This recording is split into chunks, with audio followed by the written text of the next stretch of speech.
તો અહીંયા ખાસો વર્ષોથી છે, પણ અહીંયા દીપડા ચીતો જેવું આવતા જ હોય છે અહીંયા. અને અહીંયા ગૌશાળા છે અમારી, જે ખાસો વર્ષોથી ચાલતી આવી છે. એમાં કોઈ પ્રકારનું નુકસાન ગૌશાળા સુધી જ આવતું જ હોય છે. એ દીપડાના એ દીખતું જ હોય છે અહીંયા ગબ્બર ઉપર. કોઈ પ્રકારનું નુકસાન નહીં, એવું કશું નહીં. કોઈ માણસોને કોઈ હેરાનગતિ નહીં કરતા, કશું નહીં.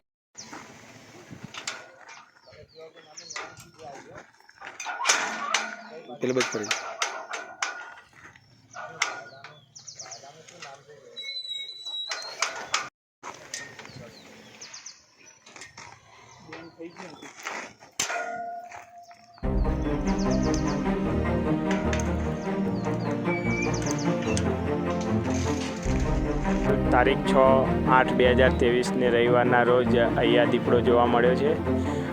અભયારણ્ય વિસ્તાર છે એટલે દીપડાને ખસેડવાનો પ્રશ્ન હાલ સુધી અમે વિચાર્યો નથી, પણ દીપડો અહીંથી બીજી જગ્યાએ મૂવમેન્ટ કરે એ એની કુદરતી એક પ્રક્રિયા હોય છે કે 2-4 દિવસે એ મૂવમેન્ટ કરી જ દેતો હોય છે.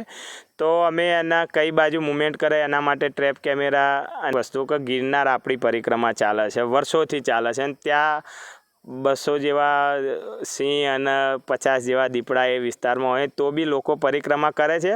એની સાથે કેવી રીતે સાવચેતીના પગલાં લઈ અને આપણે પરિક્રમા કરી શકીએ એ આપણે પ્રશાસન દ્વારા અને અમારા દ્વારા લોકોને જણાવવામાં આવશે કે આ બાબતોનું ધ્યાન રાખશું.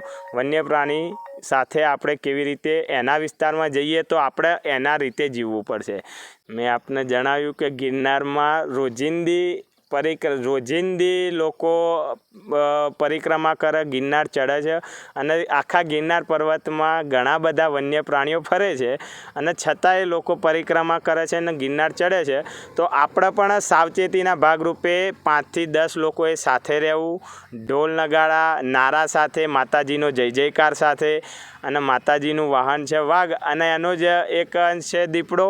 તો આપણે એનાથી ડરવાની જરૂર નથી, પણ સાવચેતી જરૂરી છે કે ગ્રુપમાં રહેવું, સાથે મંજીરા હોય, ઢોલક હોય એનો ઉપયોગ કરવો, નારા લગાવવા, અને એવા સાવચેતીના ભાગરૂપે અને રાત્રિના 6 થી સવારના 7 દરમિયાન પરિક્રમા અને ચઢાઈ બંધ રાખવી એવી યાત્રિકોને પણ હું અપીલ કરું છું. અને પ્રશાસનને પણ અમે જાણ કરી છે કે રાત્રિના દરમિયાન વન્ય પ્રાણીની મૂવમેન્ટ વધારે હોય છે, ખાસ કરી રીંછ દીપડાની.